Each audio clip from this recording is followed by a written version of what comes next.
Halo Sobat Baku Hantam, hari ini kita akan membahas sejarah tentang Perang Dingin. Selepas Perang Dunia Kedua berakhir pada 1945, hubungan Amerika Serikat dan Uni Soviet merenggang. Mereka tak lagi bersekutu karena perbedaan kepentingan.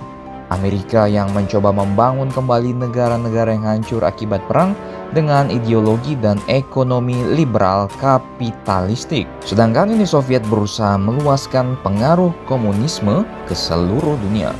Beragam cara ditempuh kedua negara superpower ini, antara lain menggelontorkan bantuan ekonomi dan propaganda politik.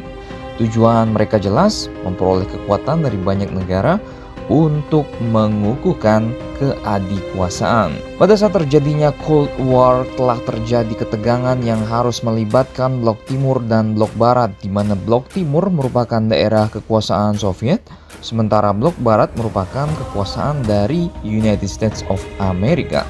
Uni Soviet telah berhasil membebaskan beberapa negara Eropa bagian timur dari kekuasaan Jerman. Beberapa negara tersebut antara lain Bulgaria, Cekoslovakia, Polandia, Hongaria, dan Rumania yang akhirnya masuk ke dalam pemerintahan komunis Soviet. Pada saat terjadinya Perang Dunia Kedua, yang menjadi pihak sekutu adalah Perancis, Inggris, Amerika Serikat. Dalam perang kali ini, negara adidaya Amerika Serikat memiliki peranan yang penting dalam memperbaiki sistem perekonomian negara-negara Eropa bagian Barat. Kedua negara tersebut mengaku sama-sama kuat, sama-sama strong, dan memiliki kekuasaan. Keduanya sama-sama ingin menjadi penguasa dunia dengan menggunakan berbagai cara. Cara yang digunakan oleh Amerika Serikat sebagai negara kreditor adalah dengan memberikan pinjaman kepada negara-negara yang membutuhkan. Bagi negara yang diberikan pinjaman, maka secara tidak langsung menjadi bagian dari kekuasaan Amerika. Wah, bangsat juga ya Amerika. Nggak perlu minta maaf.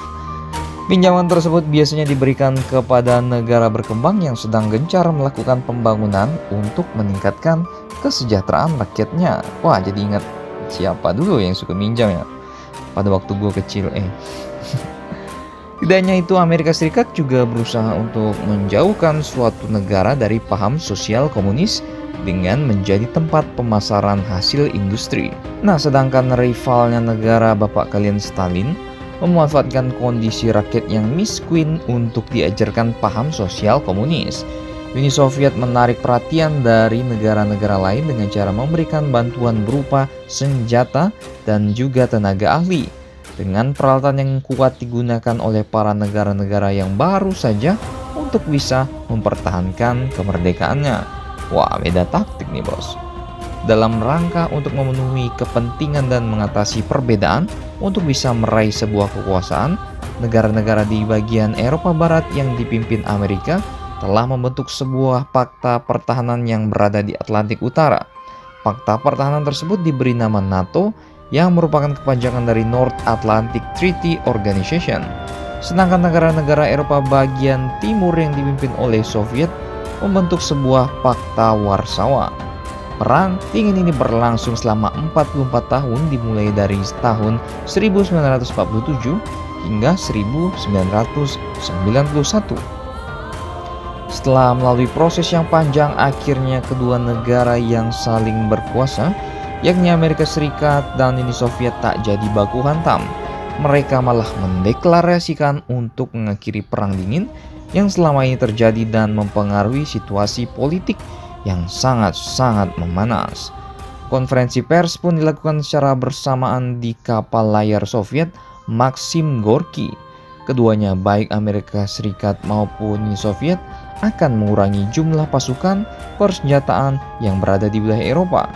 Mikhail Gorbachev saat itu selaku pimpinan Soviet menyatakan tidak akan menyulut perang terbuka kepada Amerika Serikat. Nah loh, berterima kasihlah kalian pada Pak Mikhail Gorbachev ini. Ya kalau enggak, mungkin kita sudah melihat perang nuklir dari halaman rumah kita sendiri. Mau lo? Kagak ah, gue belum kawin. Silakan baku hantam kalian di Pochinki.